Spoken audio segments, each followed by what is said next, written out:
Hello दोस्तों, स्वागत है आपका हमारे YouTube चैनल पर। दोस्तों, यदि मेरे चैनल पर नहीं होंगे तो प्लीज मेरे चैनल को सब्सक्राइब कर लीजिएगा। तो चलिए जल्दी से कहानी सुनाते हैं। मैं 22 साल की एक खूबसूरत जवान लड़की थी।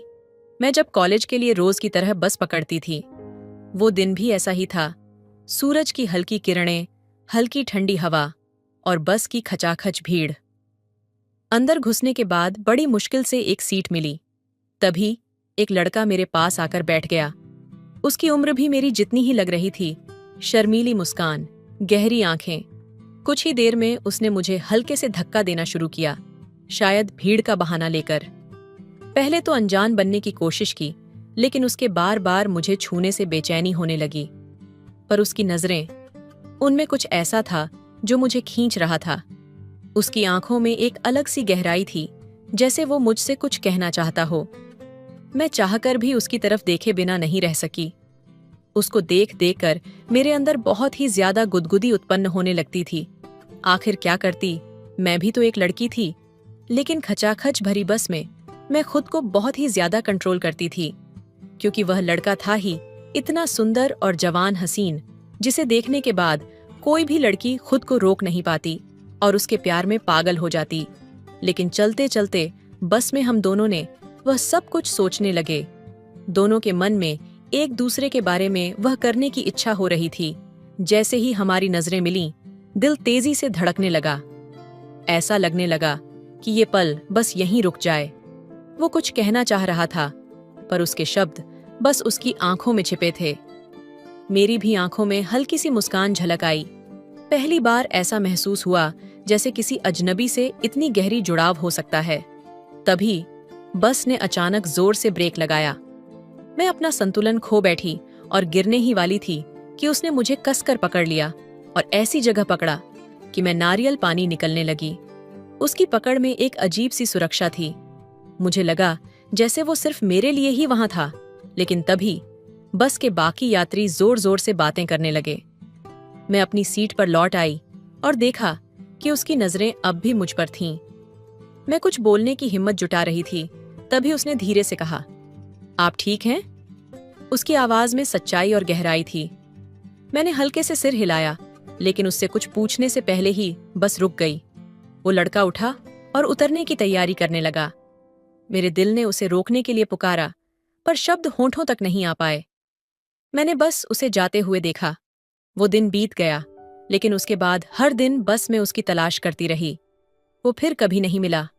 आज भी जब उस दिन को याद करती हूँ, दिल में एक सवाल गूंजता है, क्या होता अगर मैंने उसे रोक लिया होता?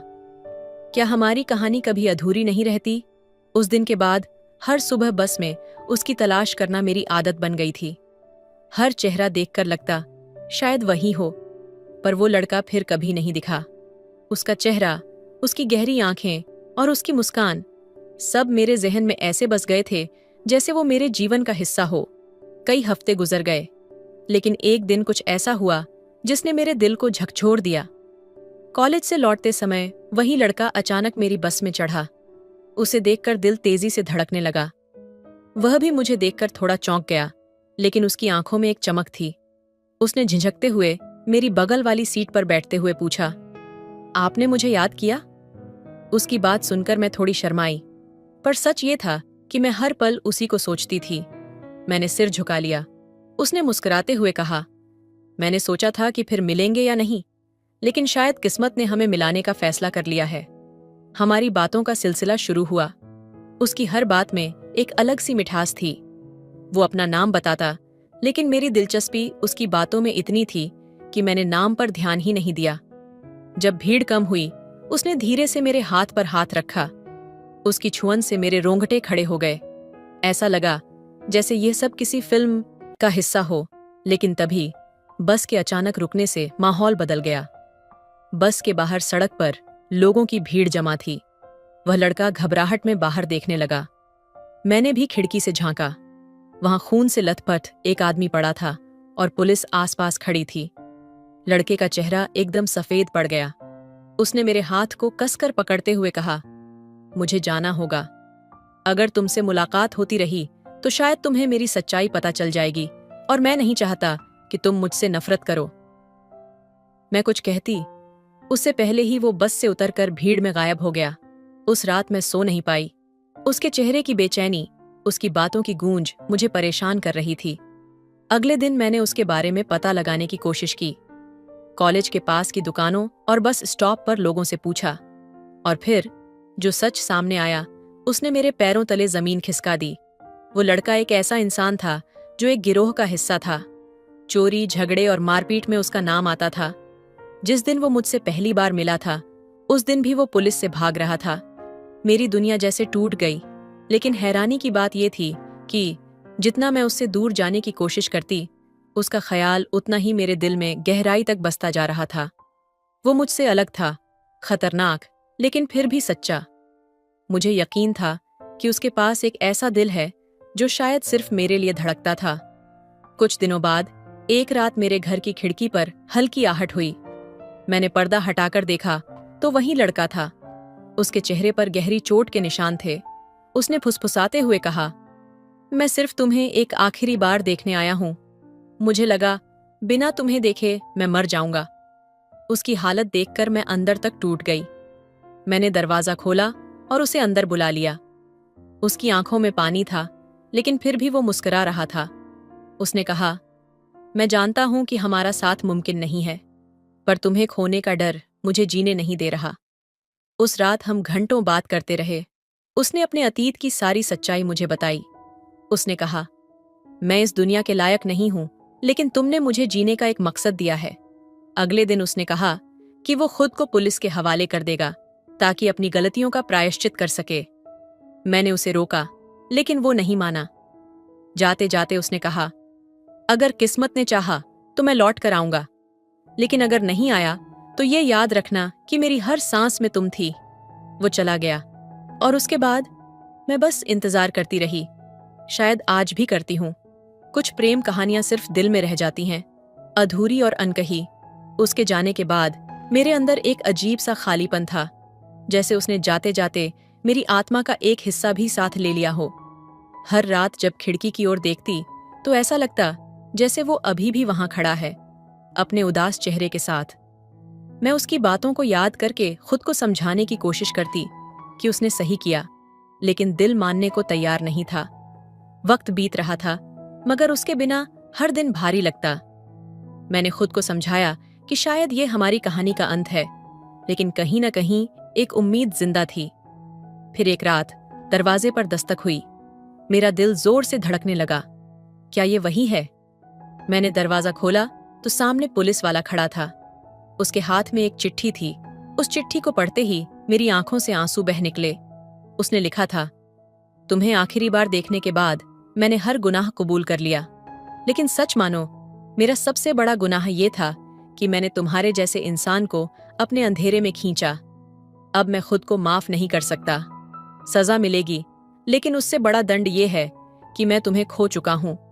अगर जिंदगी ने मौका दिया तो शायद हम फिर मिलेंगे, और अगर नहीं तो ये जान लो कि मेरे आखिरी शब्द सिर्फ तुम्हारा नाम होंगे। उसके बाद मैं अंदर से टूट चुकी थी। मुझे यकीन हो चला था कि हम कभी नहीं मिल पाएंगे। कुछ महीने बीते और फिर एक खबर आई, उसने जेल में ही अपनी जान दे दी। उसकी मौत का कारण किसी को नहीं पता था, लेकिन मैं जानती थी ये उसका प्रायश्चित था। अब जब भी उसकी याद आती है, मैं खिड़की पर खड़ी हो जाती हूँ। हवा के झोंके से ऐसा लगता है जैसे वो मेरे पास है। उसकी आवाज, उसकी मुस्कान, सब कुछ अब भी मेरे साथ है। उसकी मौत की खबर के बाद मेरे भीतर कुछ टूट कर बिखर गया। ये ऐसा खालीपन था जिसे कोई शब्द, कोई आंसू भर नहीं सकता था। मैंने कई रातें जागकर बिताईं, उसकी चिट्ठी को बार बार पढ़ते हुए। हर शब्द ऐसा लगता था जैसे उसकी आवाज कानों में गूंज रही हो, लेकिन जितना मैं उसे याद करती उतनी ही गहराई में डूबती चली जाती। ये सोच सोच कर कि क्या मैं उसे रोक सकती थी? क्या अगर मैंने उसे पुलिस के हवाले जाने से रोका होता तो वो आज जिंदा होता? वो अंधेरा जो उसके जाने के बाद मेरी जिंदगी में छा गया था, अब मेरी आत्मा में घर करने लगा था। एक रात जब मैं खिड़की के पास बैठी थी, मुझे ऐसा लगा जैसे उसकी परछाई सामने खड़ी हो। हवा से पर्दे सरसराए और मैंने उसकी गहरी आवाज सुनी, मैं वापस नहीं आ सकता, लेकिन तुम्हें ये जिंदगी यूं बर्बाद नहीं करनी चाहिए। मैंने चौंक कर इधर उधर देखा, लेकिन कोई नहीं था। ये सिर्फ मेरी कल्पना थी, या शायद मेरा पागलपन। मगर उस रात के बाद उसके ख्यालों ने मुझे चैन से सोने भी नहीं दिया। उसकी मुस्कान, उसकी दर्द भरी आंखें, सब कुछ मेरे दिमाग में लगातार गूंजता रहा। धीरे धीरे मैं एक जुनून में बदलने लगी। मैं उसके अतीत के बारे में और जानने के लिए सब कुछ करने को तैयार थी। वो कौन था? किन हालात ने उसे इस रास्ते पर धकेला? मैंने उसकी गली, उसके पुराने दोस्तों, यहाँ तक कि पुलिस स्टेशन तक जाकर उसके बारे में जानने की कोशिश की। जो बातें सामने आईं, वो मुझे और गहरे अंधेरे में ले गईं। उसने जो भी किया था, वो अपने परिवार को बचाने के लिए किया था। एक निर्दोष इंसान जिसे हालात ने गुनहगार बना दिया। और सबसे बड़ी सच्चाई, वो अपनी आखिरी सांस तक मुझे ही बचाने की कोशिश करता रहा। एक दिन जब मैं उसकी पुरानी चीजों को देख रही थी, तो मुझे एक और चिट्ठी मिली। वो अधूरी थी, शायद उसने जेल में लिखने की कोशिश की थी। उसमें लिखा था, मैंने तुम्हारे लिए अपने अंदर की हर लड़ाई लड़ी, लेकिन अब मुझे लगता है कि इस अंधेरे से बाहर आने का कोई रास्ता नहीं है। तुम मेरी आखिरी रोशनी थीं, और शायद इस दुनिया की भी। अगर कभी ये दर्द तुम पर भारी पड़े, तो याद रखना, तुम्हारे पास जीने की वजह है। मुझे ये मौका नहीं मिला, लेकिन तुम्हें मिलना चाहिए। उसकी चिट्ठी पढ़कर मैंने महसूस किया कि शायद वो सही कह रहा था, लेकिन मैं उस रोशनी को ढूंढने की कोशिश नहीं कर रही थी। मैं बस उसके दर्द में खोकर खुद को खत्म करने के करीब पहुंच चुकी थी। आज भी जब खिड़की से बाहर देखती हूं, तो मुझे लगता है कि वो कहीं न कहीं मेरी जिंदगी के हर हिस्से में मौजूद है। पर शायद उसकी ये मौजूदगी मुझे जीने नहीं देती, बल्कि और डुबो देती है। शायद मेरी कहानी का अंत भी वहीं होगा जहां उसकी कहानी खत्म हुई थी। लेकिन उससे पहले मुझे अपने सारे सवालों के जवाब चाहिए। क्यों उसे इस दुनिया ने इतना दर्द दिया? क्यों उसने मुझे इस अधूरी प्रेम कहानी में अकेला छोड़ दिया? और सबसे बड़ा सवाल, क्या अगर एक दिन मैं भी उसकी तरह उसकी यादों के साथ अंधेरे में खो जाऊं, तो क्या वो मुझे फिर से देखने आएगा? उसकी आखिरी चिट्ठी पढ़ने के बाद मैं और भी ज्यादा बिखर गई। ऐसा लग रहा था जैसे उसकी हर लिखी हुई बात मेरे दिल पर एक नई चोट कर रही हो। उसके शब्द मेरे भीतर गूंजते रहे, लेकिन उनके पीछे का दर्द कहीं ज्यादा गहरा था। मैंने खुद को समझाने की कोशिश की कि उसकी मौत के बाद मुझे आगे बढ़ना चाहिए, लेकिन सच कहूं तो मैं आगे बढ़ना नहीं चाहती थी। हर दिन, हर पल उसकी यादें मुझे अंदर से खा रही थीं। उसकी मुस्कान, उसकी दर्द भरी आंखें, और वो रात जब उसने कहा था, अगर किस्मत ने चाहा तो मैं लौट कर आऊंगा। मुझे लगता था कि शायद किस्मत ने हमारी कहानी अधूरी ही लिखी थी, और इस अधूरेपन ने मेरी जिंदगी को ठहराव दे दिया। एक रात जब बारिश हो रही थी, मैं उसी खिड़की के पास बैठी थी जहां से मैंने उसे पहली बार देखा था।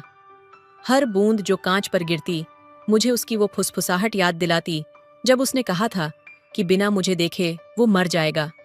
मैं खिड़की से बाहर देख रही थी, जैसे कहीं वो आकर फिर से कहेगा कि वो लौट आया है, लेकिन वो खिड़की अब हमेशा के लिए खाली थी। धीरे धीरे मैंने खुद को उसकी यादों में खोने देना शुरू कर दिया। मैं अब खाना भूलने लगी थी। कमरे की दीवारों पर उसकी पुरानी चिट्ठियां चिपका दी। उसकी आवाज सुनने के लिए घंटों पुरानी रिकॉर्डिंग्स चलाती रहती। मैंने खुद को दुनिया से काट लिया। दोस्त, परिवार, सब मुझसे दूर हो गए, और सच कहूं तो मैंने उन्हें दूर कर दिया। उसके बारे में पता लगाने की मेरी कोशिशें भी अब जुनून बन गई थीं।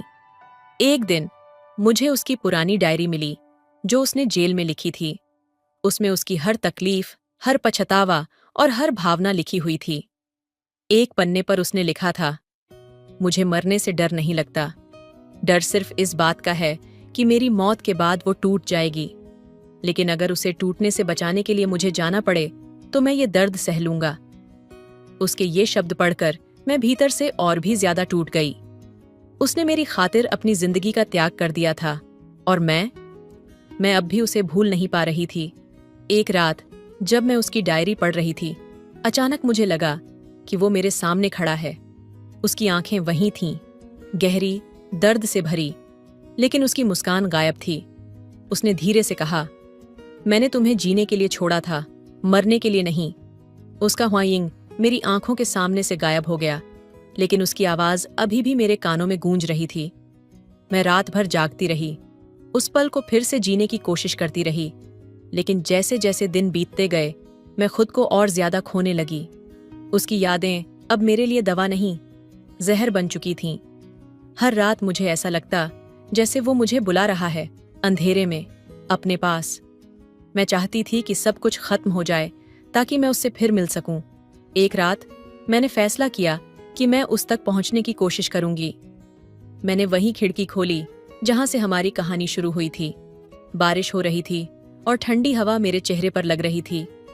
मैंने आसमान की ओर देखा और फुसफुसाई, अगर तुम सच में कहीं हो तो मुझे अपने पास बुला लो, मैं अब और नहीं जी सकती। अचानक मुझे ऐसा लगा जैसे किसी ने मेरा हाथ पकड़ लिया हो। मैंने पलट कर देखा, लेकिन वहां कोई नहीं था। उसकी खुशबू हवा में तैर रही थी। शायद यह उसका संकेत था कि मेरी कहानी खत्म होने का वक्त आ गया है, या शायद ये मेरा पागलपन था। लेकिन उस रात मैंने तय कर लिया कि मैं उसकी यादों के साथ इस जिंदगी को और नहीं जीऊंगी। उसके बिना जीना मरने से भी बड़ा सजा थी, और अब मैं इस सजा को और नहीं झेल सकती थी। कहानी का सार और उसका प्रभाव। यह कहानी एक ऐसी प्रेम गाथा है जो अपने आप में अधूरी होते हुए भी दिल के सबसे गहरे कोने में बसे दर्द, संवेदनशीलता और त्याग की पराकाष्ठा को दर्शाती है। यह एक लड़की और लड़के की प्रेम कहानी है, जहां प्यार उनकी जिंदगी का सबसे खूबसूरत और सबसे बड़ा दर्द बन जाता है। कहानी में प्रेम, समर्पण और पछतावे का एक ऐसा अद्भुत मिश्रण है जो पाठकों को गहराई से छूता है। लड़के का अपनी गलतियों को स्वीकार करना, प्रेमिका के लिए अपनी जिंदगी का त्याग करना, और लड़की का उस प्रेम में इतना डूब जाना कि वह अपनी ही जिंदगी से दूर हो जाती है। ये सब कुछ प्रेम की उस गहराई को दर्शाता है जो कभी कभी इंसान को तोड़कर भी संपूर्ण बना देती है। ये कहानी सिखाती है कि सच्चा प्रेम कभी कभी त्याग मांगता है। लड़के ने अपने गुनाहों का प्रायश्चित करते हुए प्रेमिका को बचाने के लिए खुद को कुर्बान कर दिया। यह दिखाता है कि सच्चा प्रेम केवल पाने का नाम नहीं, बल्कि देना और दूसरों की भलाई के लिए त्याग करने का साहस भी है। कुछ प्रेम कहानियां कभी पूरी नहीं होती, लेकिन उनकी अधूरापन ही उनकी खूबसूरती है। ये कहानी इस बात को साबित करती है कि प्रेम केवल साथ रहने में नहीं, बल्कि उस एहसास में है जो किसी को हमेशा के लिए हमारी यादों में जीवित रखता है। ये कहानी दिखाती है कि कभी कभी किसी के चले जाने के बाद उसकी यादें जिंदगी के लिए बोझ बन सकती हैं। लड़की का अपने प्रेमी की यादों में इस कदर खो जाना कि वह अपनी ही जिंदगी को नकार देती है, यह सिखाता है कि प्यार को याद रखना जरूरी है, लेकिन अपनी जिंदगी के मूल्य को भूलना नहीं। लड़के के दिल में अपने गुनाहों का पछतावा और लड़की के दिल में उसे न रोक पाने का दर्द, दोनों यह सिखाते हैं कि अगर समय रहते हम कुछ कर सकते हैं तो हमें वह करना चाहिए। देर से लिया गया पछतावा इंसान को भीतर तक तोड़ सकता है। कहानी का नकारात्मक पक्ष यह है कि दोनों पात्र अपने अपने संघर्षों में इस कदर उलझे रहते हैं कि उनकी जिंदगी अंधेरे में डूब जाती है। लड़का अपने अपराधों से भागता है, जबकि लड़की उसकी यादों में खो जाती है। यह मानसिक स्वास्थ्य की एक महत्वपूर्ण झलक देता है। प्रेम की यह कहानी अधूरी है, लेकिन इसकी अधूरी गहराई ही इसे भावनात्मक रूप से इतना शक्तिशाली बनाती है। कभी कभी प्रेम का अंत सुखद नहीं होता, लेकिन वह अपने पीछे ऐसे एहसास छोड़ जाता है जो जिंदगी भर साथ रहते हैं। इस कहानी में प्रेम का अंत मृत्यु से होता है। लड़के की मौत और लड़की की खुद को खत्म करने की इच्छा यह दर्शाती है कि गहरा प्रेम कभी कभी इंसान को आत्मविनाश की ओर ले जा सकता है। यह कहानी उन लोगों को गहराई से छूती है जिन्होंने किसी को खोया है या अपने जीवन में कभी गहरा प्यार किया है। यह प्यार की उस निस्वार्थता को दिखाती है जो अपने आप में सबसे सुंदर और सबसे दर्दनाक होती है। कहानी यह संदेश देती है कि प्रेम कभी खत्म नहीं होता, वह हमें किसी न किसी रूप में हमेशा के लिए बदल देता है। लेकिन यह भी जरूरी है कि हम अतीत के दर्द को अपने वर्तमान पर हावी न होने दें। प्रेम को याद करना और उससे सीखना जरूरी है, लेकिन अपनी जिंदगी को जीना उससे भी ज्यादा जरूरी है। तो दोस्तों, आपको यह कहानी कैसी लगी कमेंट करके जरूर बताएं। मिलते अगली कहानी में, तब तक अपना ख्याल रखिए। धन्यवाद। मैं छोटी उम्र में ही बहुत जवान और खूबसूरत दिखती थी। मेरी उम्र सिर्फ 14 साल थी, लेकिन मेरा जिस्म भरा हुआ था और मैं 20 साल की लड़की लगती थी। मैं सब बहनों से छोटी थी, लेकिन अपनी जिस्म की वजह से मैं उनसे बड़ी और खूबसूरत लगती थी। इतनी छोटी उम्र में मैं 40 नंबर पहनती थी। मैं जब भी बाहर जाती तो हर कोई मेरी तरफ देखता। मैं जिस गाड़ी में स्कूल जाती वह ड्राइवर भी मेरे ऊपर नजरें जमाए रखता। स्कूल में टीचर मेरे सर पर जानबूझकर आकर खड़ा हो जाता था। मुझे यह सब कुछ बहुत अजीब लगता था। एक दिन मैं बाजार कपड़े खरीदने गई तो मैं एक बहुत बड़ी शॉप पर दाखिल हुई। मुझे एक जोड़ा पसंद आ गया। मैंने दुकानदार से कहा कि मैं यह पहनकर चेक करना चाहती हूँ। दुकानदार मेरी तरफ देखकर फौरन मान गया। कहने लगा, मैं भी आपसे यही कहने वाला था कि आप यह पहनकर चेक कर लें। मेरे घर वाले बाहर बेंच पर बैठे हुए थे। मैं चेंजिंग रूम में कपड़े पहनने लगी। दुकानदार मेरे पास आ गया और मेरे मुंह पर हाथ रख लिया। कहने लगा, आवाज मत निकालना, मैं तुम्हें यह सूट फ्री में दूंगा। बस तुम्हें 5 मिनट अपने दोनों। मेरे मुंह में। हेलो दोस्तों, स्वागत है आपका हमारे YouTube चैनल पर। दोस्तों, आपसे विनती है कि मेरी चैनल को सब्सक्राइब कर लीजिएगा और कहानी को लास्ट तक सुनिएगा। आज की कहानी बहुत ही अच्छी है, तो चलिए कहानी सुनाते हैं। मेरा नाम सिमरन है। मेरी उम्र तकरीबन 14 साल थी। मैं अभी अभी नई नई जवान हो रही थी और जवानी की दहलीज में कदम रख रही थी। लेकिन मेरा जिस्म दूसरी लड़कियों की तरह नहीं था, तो मेरे जिस्म का नाजुक हिस्सा 14 साल की उम्र में भी बहुत ज्यादा बड़ा और हसीन था। मेरे घर वाले हर वक्त मुझे डांटते रहते थे। मेरी माँ और बहन मेरे पीछे ही पड़ी रहती थीं और मुझे बहुत ज्यादा बातें सुनाया करती थीं। छोटी सी उम्र में ही मेरे सर पर इतना बड़ा दुपट्टा ओढ़ दिया गया था। मैं अभी सही तरह से दुपट्टा भी संभाल नहीं सकती थी। जब मेरा दुपट्टा गिर जाता तो मेरी माँ मुझे बातें सुनाती और कभी कभार एक हाथ लगा भी देती कि तुम्हें जरा भी अकल नहीं है, तुमसे दुपट्टा भी नहीं संभाला जाता, दुपट्टा ठीक से लिया करो, बेशर्म कली की। लेकिन उनकी बातें मेरे समझ में नहीं आती थीं। उनकी बातें मेरे सर से ऊपर गुजर जाती थीं। मुझे समझ नहीं आता था कि वह बार बार मुझे दुपट्टा लेने के लिए क्यों कहती रहती है। लेकिन मुझे बहुत तकलीफ होती थी जब वह मुझे सारा दिन लान तान करती रहती थी और अक्सर मुझे मारती भी थी।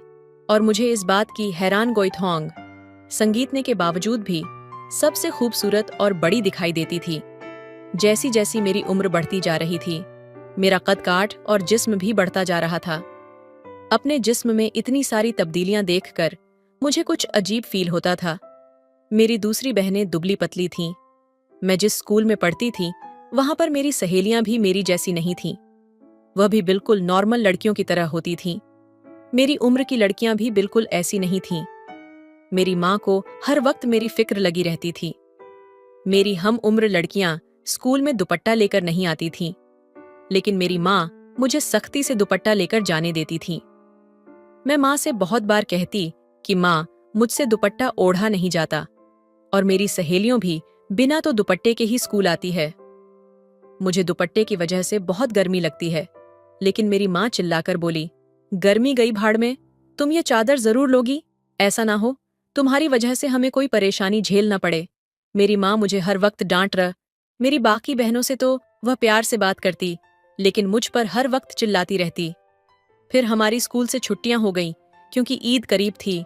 आज चांद रात थी। हमारे सारे घर वाले बाजार जाने का प्रोग्राम बना रहे थे।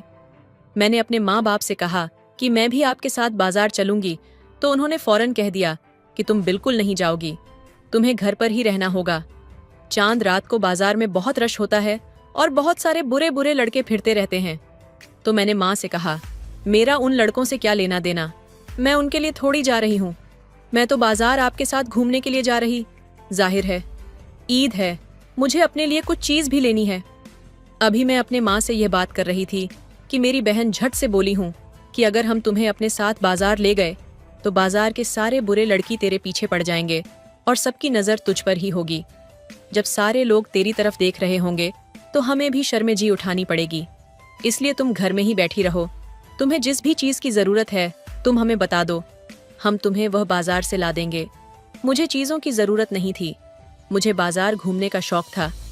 मैं घर से बाहर निकालकर थोड़ा एंजॉय करना चाहती थी, लेकिन मेरी बहनें और माँ ने मुझे बाजार जाने से इनकार कर दिया। मैं रोती हुई अपने कमरे में चली गई। मुझे उनकी बात सुनकर बहुत दुख हुआ कि आखिर इन सब में मेरा क्या कसूर है। मैं आईने के सामने खड़ी रोने लगी। मैं अपने आप को गौर से देखने लगी। मेरा इसमें कोई कसूर नहीं था कि मेरे घर वाले मेरे साथ इस तरह का बर्ताव कर रहे थे। मुझे तो खुदा ने ही ऐसा बनाया था। इंसान के हाथ में थोड़ी होता है कि किसी का जिस्म दुबला पतला होता है, किसी का कद छोटा होता है, तो किसी का बड़ा। मेरे फ्रंट का साइज बड़ा था, तो इसमें मेरा क्या कसूर था। मेरी माँ तो मुझे ढंग से कुछ खाने पीने भी नहीं देती थी। मुझे खट्टी चीज़ खाने का बहुत शौक था, लेकिन माँ मुझे खाने नहीं देती थी। मुझे अचार और इमली खाने का बहुत शौक था, लेकिन घर वाले ये सारी चीज़ मुझसे छुपा कर रखते थे कि पहले ही तूने खा खा कर अपना जिस्म बहुत बड़ा कर लिया है। अगर तू यह चीज़ और ज़्यादा खाएगी तो बहुत बड़ी भैंस बन जाएगी। यह सुनकर मुझे बहुत दुख होता था। एक दिन मेरी खाला की बेटी घर आई हुई थी। उसने मुझसे एक अजीब तरह की बात कह दी। वह मुझसे कहने लगी कि जिस तरह का तुम्हारा जिस्म हो रहा है ना, तुमसे कोई लड़का शादी नहीं करेगा। उसकी बात सुनकर मुझे बहुत गुस्सा आया। मैं फौरन गुस्से से खड़ी हुई और उसकी आंखों में आंखें डालकर देखने लगी, लेकिन इतने में मेरा दुपट्टा गिर गया। हम लोग एक कज़न की शादी में आए हुए थे। वहां पर मौजूद सब लोग देखकर मुझे हैरान हो गए। लोगों ने मेरी माँ से अजीब तरह के सवाल करना शुरू कर दिया। हमारे रिश्तेदार कहने लगे, आप लोग ज्यादा आते जाते भी नहीं हैं और अपनी इस बेटी को तो कहीं पर भी नहीं ले जाते।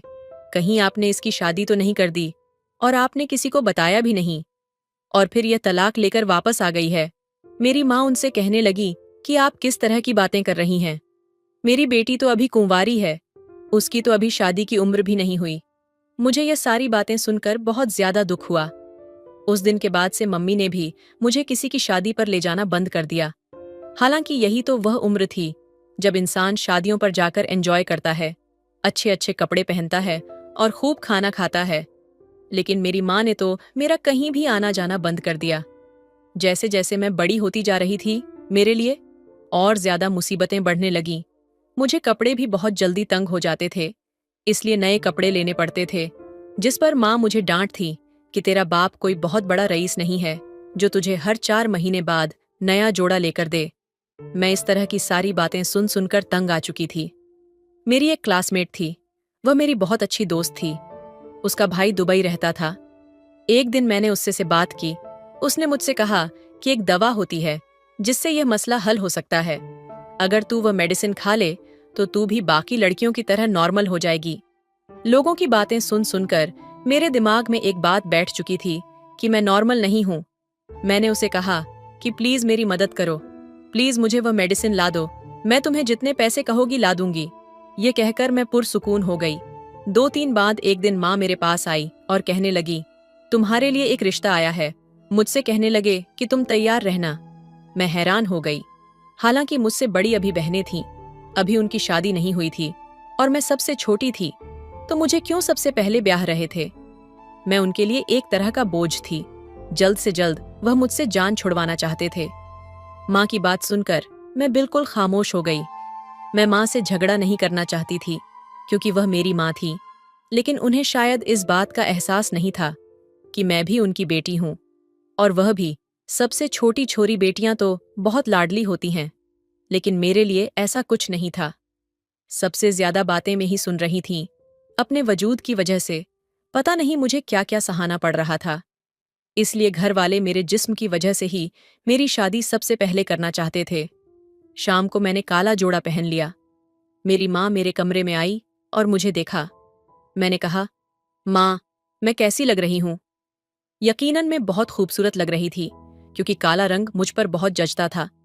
मेरी माँ ने मेरी बात का जवाब देने की बजाय मुझसे एक सवाल पूछ लिया, तुमने इस सूट के साथ यह दुपट्टा क्यों लिया है? मैंने कहा, इसके साथ यही दुपट्टा है। मैंने कहा, यह बहुत छोटा है। माँ ने दूसरी बहन को आवाज दी कि दूसरा दुपट्टा लेकर आओ, वह इस सूट के साथ चल जाएगा। मेरी बहन दूसरा दुपट्टा लेकर आई तो वह बहुत बड़ा था। मैंने माँ से कहा कि माँ, ये बहुत बड़ा दुपट्टा है। माँ कहने लगी कि बड़ा है तो क्या हुआ, तेरा जिस्म छोटा है क्या? जितना बड़ा तेरा जिस्म है वह इतने बड़े दुपट्टे में ही छुपे। उन्होंने मुझे इस तरह लपेटा कि मेरा चेहरा ही बस नजर आ रहा था। 10 मिनट बाद मुझे चाय लेकर बाहर जाना था। लड़के वाले आ चुके थे। वह लोग माँ से बातें कर रहे थे। इतने में मेरी बहन मेरे पास आई और कहने लगी कि यह लोग तो जॉइंट फैमिली वाले हैं, इनका घर तो मर्दों से भरा हुआ है, तेरा वहां पर क्या बनेगा? तुझे तो अपने आप को छुपा कर रखना पड़ेगा। मेरी बहन मेरा मजाक उड़ा रही थी और जिस तरह से वह मुझ पर हंस रही थी, उसकी हंसी मेरे दिमाग को अजियत दे रही थी। मुझसे यह सब कुछ बर्दाश्त नहीं हो रहा था। 10 मिनट के बाद मैं चाय लेकर बाहर गई तो उन्होंने मुझसे जिस अंदाज से देखा था, उनके रद्द अमल बहुत अजीब था। लेकिन जैसे ही मैं सोफे पर बैठी तो मेरा दुपट्टा कुछ सरक सा गया, क्योंकि मुझसे इतना बड़ा दुपट्टा संभाल नहीं जाता था। दुपट्टा गिरने की वजह से उनकी नजर मेरे जिस्मों पर पड़ गई तो उनकी एक औरत माँ से कहने लगी, बहन, क्या आपकी बेटी की शादी पहले भी हो चुकी है? तो मेरी माँ ने कहा कि नहीं, इसकी शादी कहाँ से हुई है, यह तो सबसे छोटी है। असल में बड़ी वाली पढ़ाई में बहुत लायक है, तो हम चाहते हैं कि वह पढ़ाई करती रहे और कुछ बन जाए, उसके बाद उसकी शादी करवा देंगे। लेकिन वह कहने लगे कि यह तो हमें शादीशुदा लग रही है, ये तो 2-3 बच्चों की माँ लग रही है। गैर शादीशुदा लड़की तो बहुत पतली होती है, लेकिन आपकी बेटी का जिस्म जिस तरह का जिस्म नजर आ रहा है, ऐसे लग रहा है कि जैसे ये 2-3 बच्चों की माँ है और इस वक्त भी हाला लग रही है। मेरी माँ ने कहा कि ऐसी नहीं, कोई बात नहीं है, हम आपको कसम देने के लिए तैयार हैं। अब इससे से ज्यादा और क्या हो सकता था। उन्होंने कहा कि नहीं, हमें तो मामला ही कुछ और लग रहा है।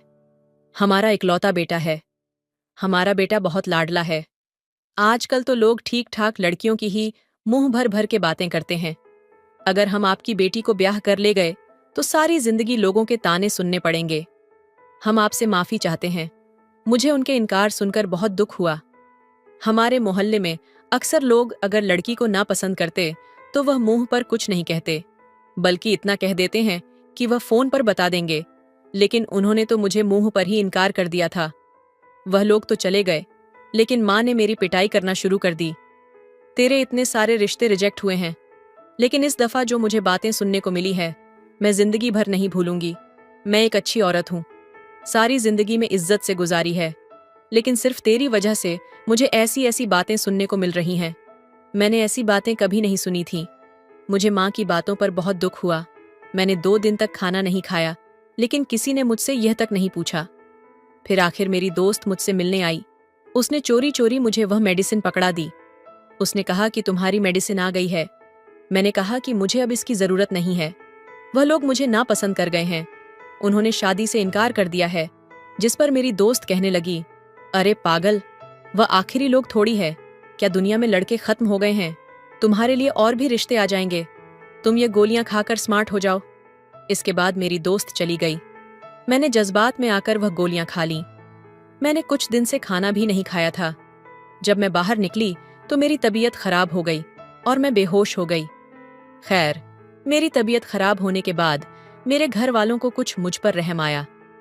मैंने सोचा कि मेरे घर वाले मुझे मेरे कमरे में लेकर आए हैं, शायद उन्हें मुझ पर रहम आ गया होगा। लेकिन जैसे ही मेरी माँ कमरे में दाखिल हुई, उन्होंने मेरे मुंह पर थप्पड़ मारा। मुझे उनसे इस रवैया की अपेक्षा नहीं थी। मेरे अवसान खत्म हो गए। फिर वह मुझसे कहने लगी, बेशर्म लड़की, तुझे शर्म नहीं आई? तू किस तरह की मेडिसिन मंगवा रही है? ये किस तरह की मेडिसिन है जो तू खा रही है और इसी तेरा ये हाल हुआ है? इसका मतलब तेरे इरादे कुछ और है। तू जानबूझकर अपना आप सबको दिखा रही है, तो सबको बताना चाहती है कि तू बहुत मोटी ताजी है, तेरा जिस्मानी हुस्न बहुत बड़ा है, तुझे शर्म नहीं आती। ऐसा करते हुए मुझे तुझसे ऐसी उम्मीद नहीं थी, मुझे अपनी माँ से इस तरह की उम्मीद नहीं थी। कुछ भी हो जाता, मगर उनको यह सब नहीं करना चाहिए था। अब तो मैं अपनी माँ की तरफ देख भी नहीं रही थी, बस रोए जा रही थी।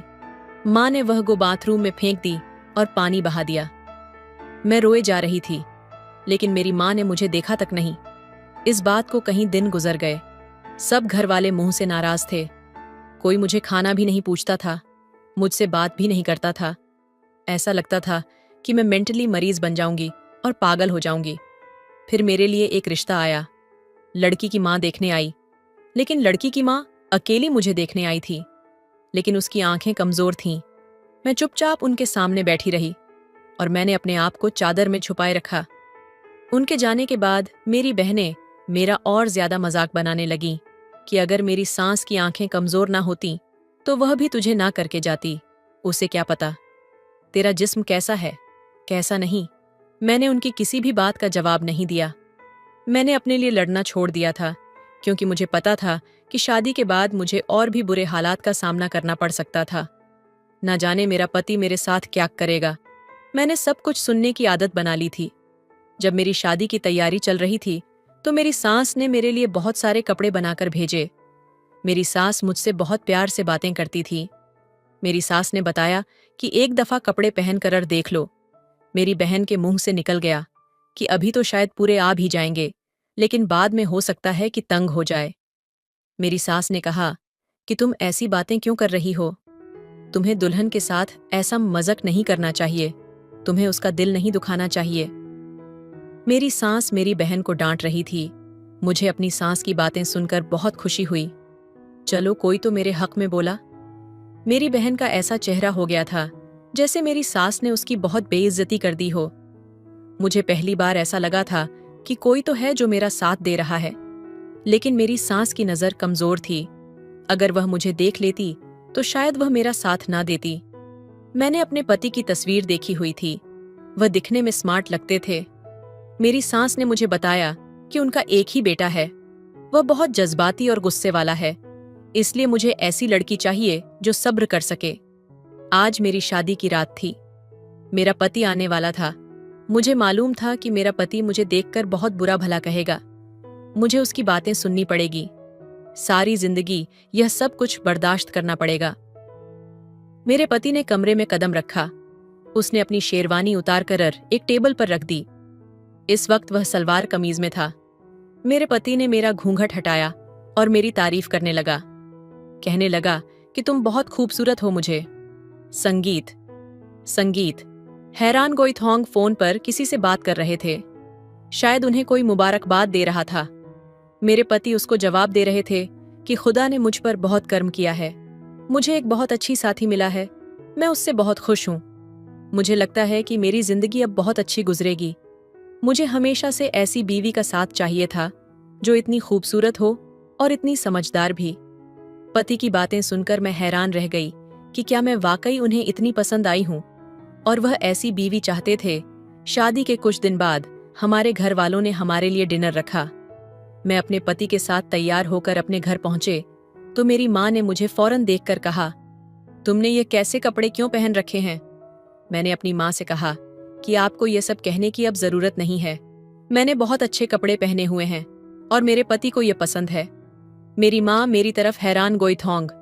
संगीत मेरे पति ने मेरी माँ की तरफ देखा तो कहा, क्या बात है आंटी, कोई परेशानी है? उन्होंने कहा, नहीं बेटा, हम खाना खाने बैठे तो मेरी दूसरे बहनें भी मौजूद थीं। मेरी पति ने उनके सामने मेरी तारीफ की। उसने कहा कि जब से यह मेरी जिंदगी में आई है, मेरी जिंदगी मुकम्मल हो गई है। मैं बहुत खुश हूँ। मेरी बीवी मेरा बहुत ख्याल रखती है। हम दोनों ने एक ही प्लेट में खाना खाया। फिर वह मुझे बाहर घूमने ले गए। उन्हें मुझे कोई बड़ी चादर ओढ़ने का भी नहीं कहा। उनके पास एक बड़ी कार थी। उन्होंने कहा कि गाड़ी में ही तो बैठना है। मेरे पति मेरे साथ बहुत अच्छी तरह से पेश आ रहे थे। बार बार मुस्कुराकर मेरी तरफ देख रहे थे। वह हर थोड़ी देर बाद मेरे कान में सरगोशी करते और हम दोनों हंसते थे। माँ और मेरी बहन हम दोनों को अजीब तरह से देख रही थी। वह हैरान हो रही थी कि इसके पति ने तो इसे हाथ का छाला बनाकर रखा हुआ है, और यह शादी के शुरू में ही नहीं हुआ। आज हमारी शादी को 7 साल हो गए हैं। मेरे 3 बच्चे हैं और आज भी मेरे पति का रवैया मेरे साथ वैसा ही है। हम लोग बहुत खुश हैं। जो अच्छे लोग होते हैं उनको किसी बात से फर्क नहीं पड़ता। मेरे माँ और बहनों ने मेरे दिल पर बहुत जख्म लगाए, पर मेरे पति ने वह सारे जख्म भर दिए। मैं शादी से पहले बहुत दुख झेले थे, लेकिन मेरे पति ने उन दुखों को सुखों में बदल दिया, और यह सब कुछ सिर्फ मेरी सास की वजह से मुमकिन हुआ है, जिन्होंने मेरे पति की इतनी अच्छी तरबियत की है। मेरे 2 बेटे और 1 बेटी हैं। मेरे 2 बेटे और मैं अपने बेटों की भी ऐसी तरबियत करूंगी जो प्यार मुझे मेरी माँ से नहीं मिला, वह प्यार मैं अपनी बेटी को दूंगी, और जो परवरिश मेरी सास ने मेरे पति की है वह मैं अपने बेटों की करूंगी। पति ने वह सारे जख्म भर दिए जो कभी दिल में गहरे घाव की तरह थे। शादी से पहले जो कड़वाहट और अकेलापन था वह अब सुकून और खुशियों में बदल चुका है। इस बदलाव की जड़ें मेरी सास की परवरिश में थीं। जिन्होंने अपने बेटे को इंसानियत, प्यार और समझदारी का पाठ पढ़ाया। अब मेरी दुनिया मेरे पति और मेरे 3 बच्चों के इर्द गिर्द सिमटी हुई है। 2 बेटे और 1 बेटी। हर दिन उनके साथ बीतता है तो लगता है जैसे जिंदगी ने मुझे दूसरा मौका दिया हो। मैं अपने बच्चों को उस तरह की परवरिश देना चाहती हूँ जो सिर्फ बाहरी सफलता पर नहीं, बल्कि इंसानियत, सम्मान और प्रेम पर आधारित हो। जहां मैं एक ओर अपनी बेटी को वो सारा प्यार दूंगी जिसकी कमी मैंने अपने बचपन में महसूस की थी, वहीं अपने बेटों को ऐसे इंसान के रूप में तैयार करूंगी जो हर रिश्ते में संतुलन और गरिमा बनाए रखें। मैं चाहती हूं कि मेरे बेटे भी अपने भविष्य की जिंदगी में अपनी अपनी पत्नियों को वही आदर और प्यार दें जैसा उनके पिता ने मुझे दिया है। हर रात जब मैं अपने बच्चों को सोते हुए देखती हूँ तो मेरी आंखों में एक चमक आ जाती है। ऐसा लगता है जैसे उनके सपने मेरी आंखों में बस गए हों। मैं चाहती हूँ कि वे अपने जीवन में हर मुश्किल का सामना उसी हौसले और धैर्य से करें जैसा मैंने किया। एक दिन मेरी बेटी मेरे पास आई और पूछा, माँ, आप इतनी मजबूत कैसे बन गईं? मैं मुस्कुराई और कहा, बेटी, जब जिंदगी तुम्हें तोड़ने की कोशिश करे तो समझ लो कि वो तुम्हें फिर से नए सांचे में ढालने की तैयारी कर रही है। बस खुद पर और अपने अपनों पर विश्वास रखना। अब मेरा हर दिन मेरे बच्चों को वो सिखाने में बीतता है जो मैंने अपने जीवन के उतार चढ़ाव से सीखा है। मेरी कहानी सिर्फ मेरे दर्द से शुरू हुई थी, लेकिन अब यह उम्मीद और प्यार का ऐसा सिलसिला बन चुकी है जो मेरी आने वाली पीढ़ियों को भी रोशनी दिखाएगी। रात का सन्नाटा घर में गहराई से फैला हुआ था। कमरे में धीमी रोशनी थी और मैं अपने बच्चों के सोने के बाद शांत पल का आनंद ले रही थी। चाय का कप मेरे हाथ में था और मेरी आंखें खिड़की से बाहर आसमान में टिमटिमाते तारों पर टिकी थीं। उन तारों को देखकर मुझे अपनी पुरानी जिंदगी के वो दिन याद आने लगे जब हर सपना अधूरा लगता था। मैंने बहुत छोटे सपने देखे थे जो उस वक्त की मुश्किलों में कहीं खो गए थे। माँ का प्यार मेरे लिए कभी वो जगह नहीं भर पाया जिसकी मुझे जरूरत थी।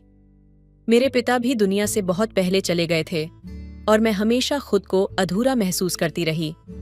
लेकिन जब मेरी शादी हुई और मैंने अपने पति को जाना तो लगा कि ईश्वर ने मेरी प्रार्थना सुन ली थी।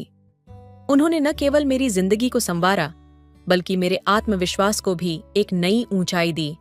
मेरे पति ने मेरे भीतर छुपी हर ताकत को पहचाना और उसे संवारने में मेरी मदद की। उनकी यही बातें मुझे मेरे बच्चों की परवरिश में गहराई तक प्रेरित करती हैं। एक दिन मेरे छोटे बेटे अय्यान ने मुझसे पूछा, माँ, आप हमेशा कहती हैं कि हम अच्छे इंसान बने, लेकिन अच्छा इंसान बनना इतना जरूरी क्यों है? मैंने उसके नन्हे चेहरे को देखा और कहा, बेटा, इस दुनिया में हर किसी के पास बहुत कुछ हो सकता है, शक्तियां, दौलत और शोहरत, लेकिन अगर इंसान के पास दयालुता और प्यार न हो तो वह सब बेकार है। अच्छा इंसान बनकर ही तुम दूसरों की जिंदगी बदल सकते हो, जैसे तुम्हारे पिता ने मेरी जिंदगी बदली। उस दिन अय्यान ने मुझे बड़े ध्यान से सुना। मुझे यकीन हुआ कि मेरे बेटे मेरे शब्दों को समझ रहे हैं। मैं चाहती थी कि मेरे बच्चे केवल अपने लिए नहीं बल्कि दूसरों के लिए भी जीना सीखें। मेरी बेटी आरोही भी मेरी चिंता का केंद्र थी। बचपन में जो भावनात्मक खालीपन मैंने झेला था वह मैं उसे कभी नहीं महसूस होने देना चाहती थी। मैं हमेशा कोशिश करती कि वह हर पल मुझसे खुलकर बात कर सके। एक शाम वह मेरे पास आई और कहा, माँ, क्या आप कभी डरती थीं? उसका सवाल मेरे दिल को छू गया। मैंने उसे अपने पास बिठाया और कहा, डर तो हर किसी को लगता है बेटी, लेकिन जब तुम्हारे पास सही लोग और सही कारण हों तो डर को हरा देना आसान हो जाता है। मैंने भी बहुत बार हार मानने की सोची थी, लेकिन तुम्हारे पिता और तुम्हारी दादी ने मुझे हमेशा हिम्मत दी। अब मैं तुम्हें वह सिखाना चाहती हूँ ताकि तुम्हें कभी अकेलापन महसूस न हो। उस रात जब आरोही सोने चली गई तो मैंने खुद से वादा किया, मैं अपने बच्चों को वही नींव दूंगी जो मुझे कभी नहीं मिली। प्यार, सहारा और वह आत्मविश्वास जो उन्हें हर चुनौती से पार पाने की ताकत देगा। साल दर साल मेरी कहानी केवल मेरी नहीं रही, ये मेरी सास, मेरे पति और अब मेरे बच्चों की कहानी बन चुकी थी। मैंने अपने बच्चों के साथ हर दिन जीने का एक नया सबक सीखा। मेरे बेटों के अंदर अपने पिता जैसी समझदारी और विनम्रता देखती हूँ और मेरी बेटी में वह ताकत जो उसे किसी भी मुश्किल से लड़ने का साहस देगी। लेकिन सबसे बड़ी खुशी मुझे तब होती है जब मेरे बच्चे आपस में प्यार और सहारा बांटते हैं। हर रात जब मैं उन्हें गले लगाकर कहती हूँ, मैं तुमसे बहुत प्यार करती हूँ, तो उनकी आंखों की चमक मुझे यकीन दिलाती है कि मैंने सही रास्ता चुना है। ये कहानी यहीं खत्म नहीं होती। ये हर दिन नई यादें, नए सबक और नए रिश्तों के ताने बाने बुनती रहती है। मेरा सफर मुश्किल था, लेकिन मेरी कहानी उम्मीद और प्यार की है, जो हमेशा मेरे बच्चों की जिंदगी का हिस्सा रहेगी। तो दोस्तों, आपको ये कहानी कैसी लगी, कमेंट करके जरूर बताएं। मिलते हैं अगली कहानी में। तब तक अपना ख्याल रखिए। धन्यवाद। हेलो दोस्तों, स्वागत है आपका हमारे YouTube चैनल पर। प्लीज दोस्तों, अगर मेरे चैनल पर नए होंगे तो सब्सक्राइब कर लीजिएगा। तो चलिए आपको कहानी सुनाते हैं। एक दिन घर में कोई नहीं था और मैं अपनी गर्लफ्रेंड से बातें कर रहा था। मुझे नहीं पता था कि चाची चोरी चोरी मुझे देख रही थी। जब मैं बात करके हटा तो चाची ने मुझसे कहा, राहुल, ये तुम क्या कर रहे थे? मैंने पूछा, क्या चाची? मैं समझा नहीं। चाची ने कहा, मुझे 5 मिनट हो गए तुम्हें देखते हुए और तुम कुछ कर रहे थे। तब मुझे समझ आ गया कि चाची ने मुझे देख लिया था। फिर मैंने सीधे सीधे चाची से कह दिया। चाची ने कहा, अच्छा, ये सब कब से चल रहा है? मैंने कहा, चाची अब आपको क्या बताऊं? चाची ने कहा, चलो अब मेरे साथ मेरे कमरे में। और मैं चाची के कमरे में चला गया। चाची ने कहा, राहुल, तुम तो बहुत तगड़े हो, तुमने तो अपने चाचा को भी पीछे छोड़ दिया। चाची की बात सुनकर मैं हैरान रह गया। चाची ने कमरे का दरवाजा बंद कर दिया। फिर चाची मेरे पास आई और मेरे साथ छेड़छाड़ करने लगी। दोस्तों, मेरा नाम राहुल है, मेरी उम्र 22 साल है और हम एक छोटे से गांव में रहते हैं। हमारे घर में मैं, मेरी मम्मी पापा, मेरा चाचा और मेरी चाची रहते हैं, जिनकी अभी नई न शादी हुई थी। हम एक जॉइंट फैमिली में रहते थे। मेरे चाचा विदेश में पैसे कमाने के लिए गए हुए थे।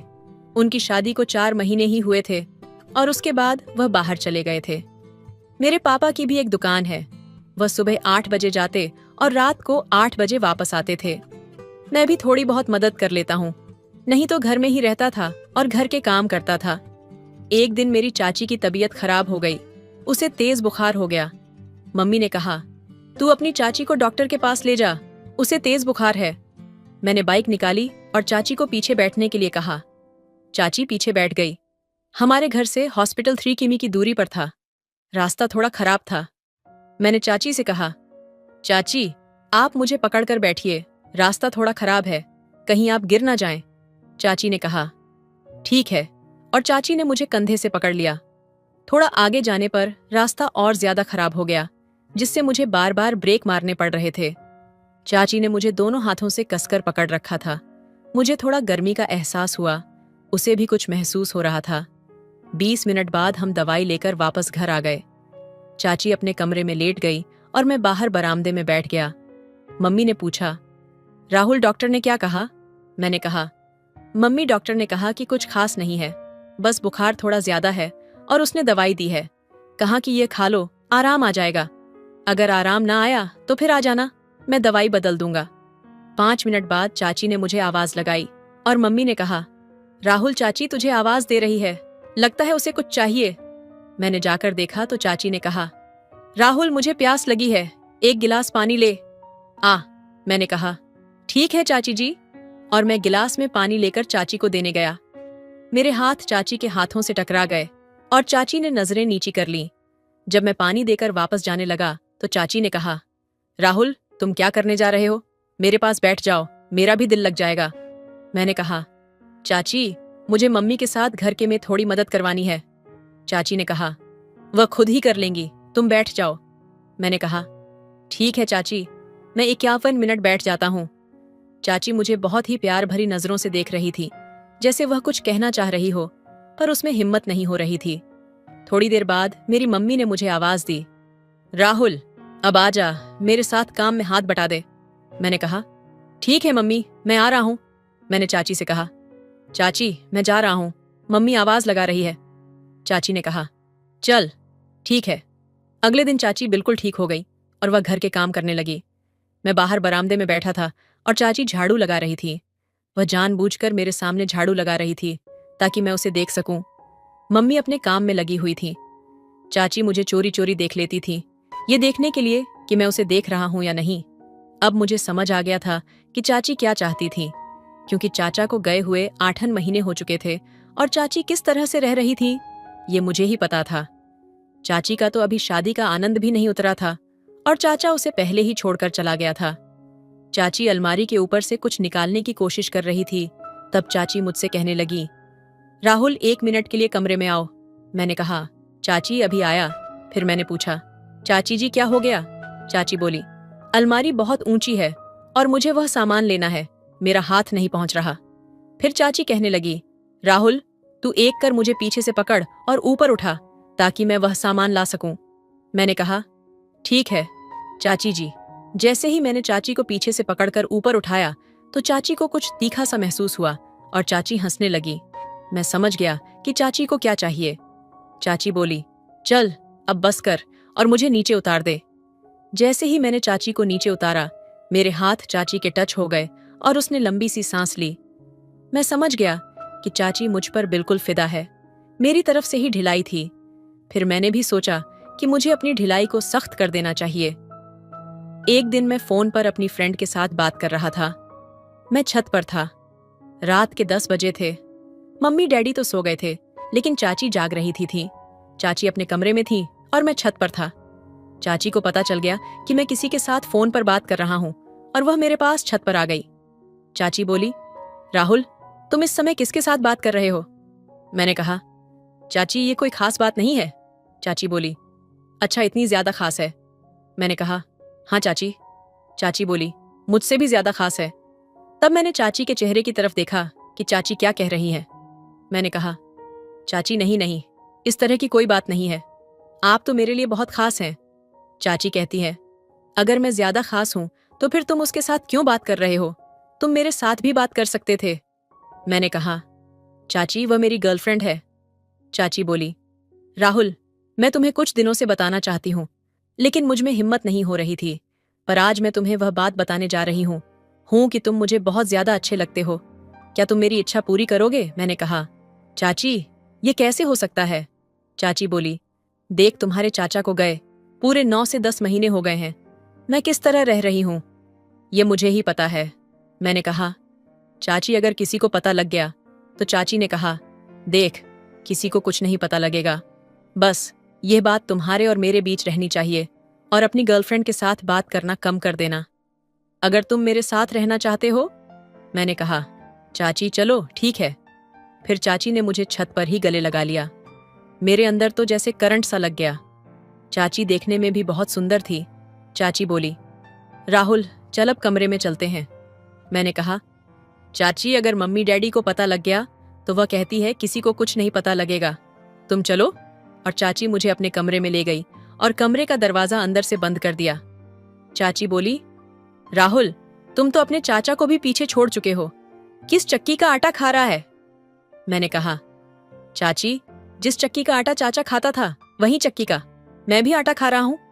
चाची कहती है, पर तुम्हारा चाचा तो इतना तगड़ा नहीं था, तुम कुछ ज्यादा ही तगड़े हो। मैंने कहा, चाची ये तो हाथ का कमाल है, अपना अपना स्टाइल होता है।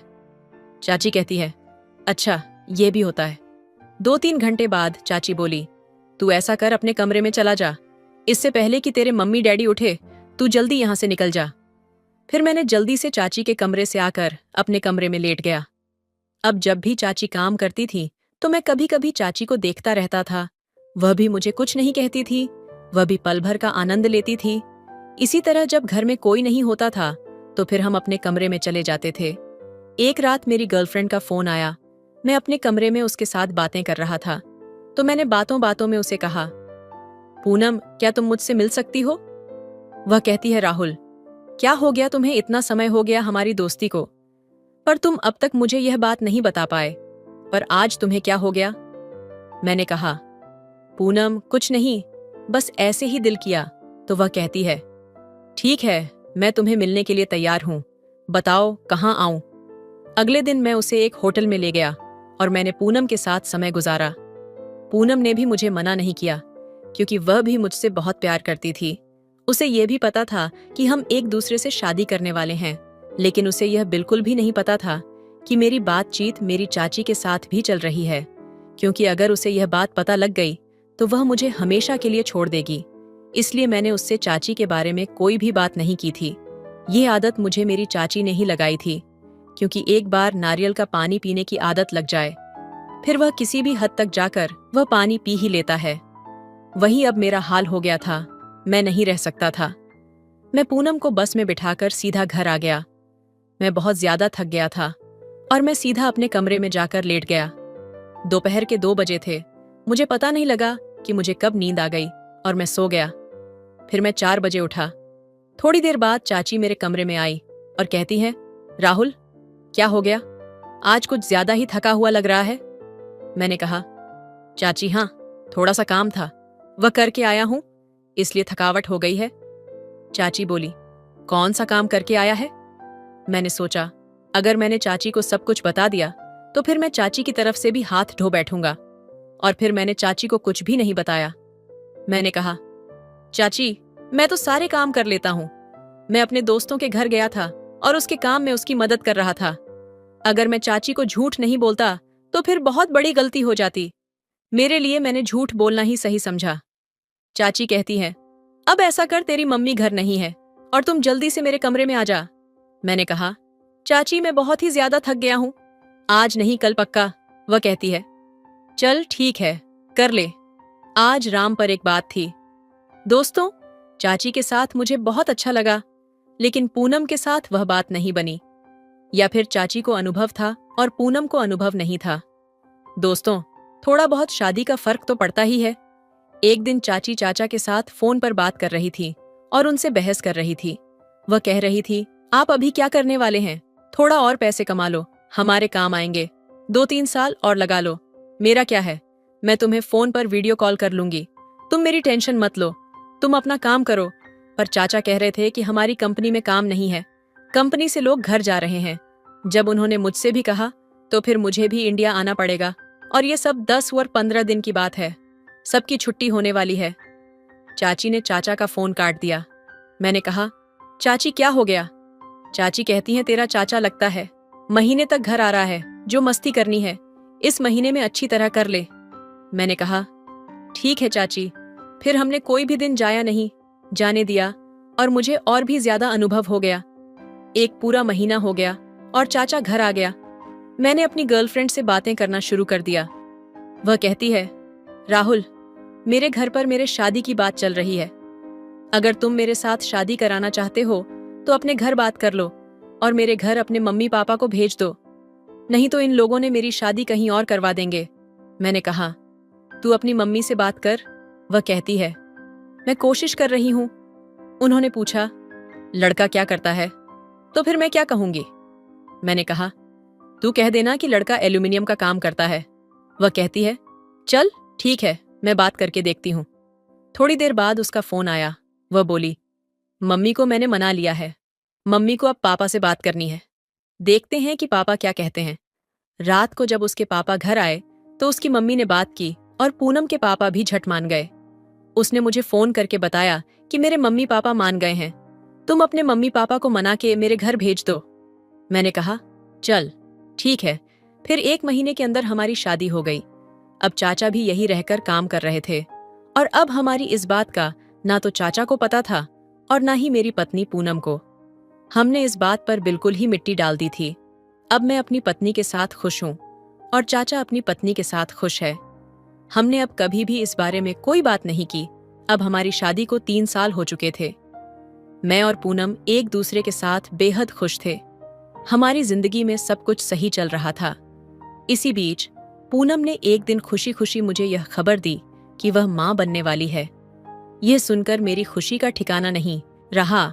चाचा और उनकी पत्नी भी इस खबर से बहुत खुश हुए। घर में एक नई ऊर्जा और उत्साह आ गया था। चाचा का मेरे साथ व्यवहार अब एक बड़े भाई जैसा हो गया था। हम दोनों के बीच का रिश्ता पहले से ज्यादा मजबूत हो चुका था। कुछ महीनों बाद हमारे घर एक प्यारी सी बेटी ने जन्म लिया। हमने उसका नाम आर्या रखा। वह पूरे घर की जान बन गई थी। चाचा और उनकी पत्नी उसे अपनी बेटी की तरह प्यार करते थे। इस बीच मैंने और चाचा ने अपने काम को और आगे बढ़ाने का फैसला किया। अब हम दोनों ने मिलकर एक नया बिजनेस शुरू किया और उसमें हमें काफी सफलता मिली। एक दिन चाचा ने अचानक मुझसे कहा, देखो, जो भी हुआ वह बीता हुआ कल है। अब जो हमारे पास है वही हमारी असली खुशी है। मैं उनकी बात समझ गया। हम दोनों ने तय किया कि चाहे जो भी हो, अब हम अपने परिवार की खुशी को सबसे ऊपर रखेंगे। आज भी हमारी जिंदगी में कोई कमी नहीं है। मेरी और पूनम की शादीशुदा जिंदगी बहुत अच्छी चल रही है और चाचा चाची भी खुश हैं। बीते हुए पलों को हमने पीछे छोड़ दिया क्योंकि हमने समझ लिया था कि जिंदगी आगे बढ़ने का नाम है। समय अपनी गति से चलता रहा। मेरी बेटी आर्या अब 5 साल की हो चुकी थी। उसकी मासूमियत और हंसी ने हमारे घर को खुशियों से भर दिया था। पूनम और मैं अपनी छोटी सी दुनिया में बेहद खुश थे। चाचा और चाची भी अपने काम और जीवन में स्थिर हो चुके थे। एक दिन आर्या मेरे पास आकर बोली, पापा, चाचा क्यों मुझसे इतने प्यार करते हैं? क्या मैं उनकी बेटी जैसी लगती हूँ? उसकी भोली बातें सुनकर मेरे दिल में कुछ हलचल हुई। मैंने उसे गले लगाते हुए कहा, हाँ बेटा, तुम सिर्फ हमारी नहीं, पूरे परिवार की खुशी हो। लेकिन उस रात मैं सो नहीं पाया। आर्या के सवाल ने मेरे दिल के किसी कोने को छू लिया था। मैंने कभी सोचा भी नहीं था कि बीते हुए पल मेरी जिंदगी में किसी दिन दोबारा दस्तक देंगे। कुछ दिन बाद मैं और चाचा रात के वक्त छत पर बैठे थे। आसमान तारों से भरा था और माहौल में एक अजीब सी शांति थी। मैंने हिम्मत जुटाकर कहा, चाचा, क्या आपको कभी उन पुराने दिनों की याद आती है? चाचा ने थोड़ी देर चुप रहकर जवाब दिया, यादें तो आती हैं, पर उन्हें वापस बुलाने की हिम्मत कभी नहीं की। जो बीत गया वह हमारे सबक थे। मैंने उनकी तरफ देखा। उनकी आंखों में कुछ ऐसा था जिसे मैं समझ नहीं पा रहा था। शायद पछतावा, शायद सुकून। हमने उस वक्त जो फैसला लिया वह सही था ना? मैंने पूछा। चाचा ने हल्की मुस्कान के साथ कहा, सही और गलत हालात पर निर्भर करते हैं। जो आज हमारे पास है वही हमारी सबसे बड़ी जीत है। हमें उसे संभाल कर रखना चाहिए। उनके शब्दों ने मुझे हल्का कर दिया। हमने एक दूसरे की तरफ देखा और महसूस किया कि हमारे बीच का हर दर्द अब पीछे छूट चुका है। कुछ हफ्ते बाद पूनम ने सुझाव दिया कि हमें एक फैमिली गेट टुगेदर करना चाहिए। मैंने भी इस बात को सहर्ष मान लिया। सभी रिश्तेदारों को बुलाया गया और घर में रौनक लौट आई। उस दिन पूनम ने मुझे एक कोने में बुलाकर कहा, तुम्हारे चाचा और तुम्हारे बीच का रिश्ता मैं समझती हूँ। मैंने कभी कुछ कहा नहीं, लेकिन मैंने हमेशा देखा कि तुम दोनों के बीच कुछ ऐसा है जो शब्दों से परे है। उसकी बात सुनकर मैं सन्न रह गया। तुम्हें सब पता है? मैंने धीमे से पूछा। हाँ, उसने मुस्कुराते हुए कहा, लेकिन मैं जानती हूं कि जो कुछ भी हुआ वह हमारी खुशियों की बुनियाद बन गया। उस रात मैं पूनम के साथ बैठा था और आर्या हमारे साथ खेल रही थी। मैंने महसूस किया कि जिंदगी की असली खूबसूरती इसी में है, भूलने और माफ करने में। अब हमारा परिवार सिर्फ घर नहीं, एक ऐसा आश्रय बन चुका था जहां हर रिश्ता मजबूत था। मैं, पूनम, चाचा, चाची और आर्या, हम सब ने अपने हिस्से का दर्द और खुशी बांटकर जिंदगी को पूरी तरह से जीना सीख लिया था। आर्या अपनी तस्वीरें लेकर आई और हमें दिखाने लगी। पापा, जब मैं बड़ी हो जाऊंगी तो सबके लिए कुछ बड़ा करूंगी, जैसे आप और चाचा ने किया। उसकी बातों में भविष्य की उम्मीद थी। हमने उसे गले लगाते हुए कहा, तुम हमारी सबसे बड़ी खुशी हो और तुम्हारे साथ हमारा हर दिन नया है।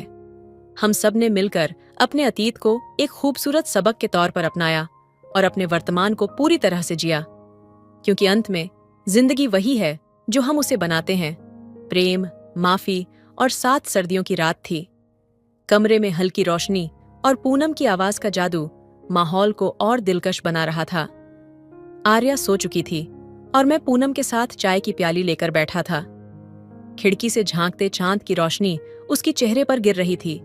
क्या सोच रहे हो? पूनम ने पूछा। उसकी आवाज में वह नरमी थी जो हर बार मुझे उसे और करीब खींच लाती थी। बस तुम्हारे बारे में, मैंने मुस्कुराकर कहा। वह शर्मा गई, लेकिन आंखें मेरी तरफ झुकी रहीं।